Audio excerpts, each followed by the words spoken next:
这个清晨很不一样，因为是在大自然里苏醒的，感觉光阴分外珍贵。我当起了伴读，和茉莉迎着晨光看了几本小书。不过挂在树干上的秋千更吸引我和宝贝们。你力气好大！哎呀，被飞出去了啦！你力气好大，没有撞到你耶！到玩秋千还有摇椅呢。也许孩子们还是比较喜欢奔跑，摇没几下就跑去玩草地上的大球。呱呱和茉莉2个人玩得不过瘾，连我和敏华都被抓下场。阳光下汗流浃背，但是却也享受到了一种通体舒畅的快感。谢谢宝贝们了。预备，开始！哈，完蛋了！哎，要被挤扁了没？快，要被挤扁了！围救！快！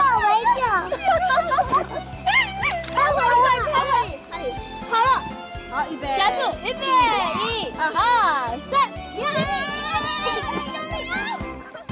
提到宜兰，总有种遗世独居的美。流水汤汤则是它最美的一部分。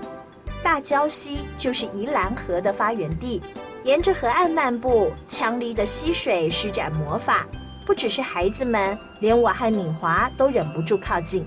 看，要好吧，这种干咪。对哦，好干净。那要不要去玩水？那我们去玩水。好，走，我们去玩水。玩水似乎是孩子们永远的首选，而我们在池塘边的停留休息，对于茉莉和呱呱来说，分秒都是多余。但是总得好好说说安全原则，再来就是要把小鱼儿放出去了。这个是好强力，很强力，对不对？谁可以好好的玩水？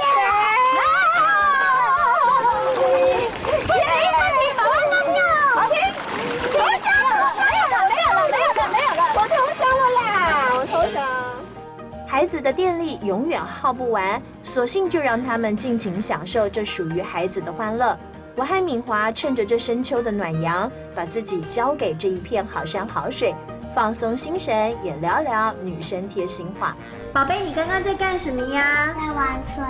哦，你跟呱呱一起玩很好玩吧？而且要好8岁懂枪哩。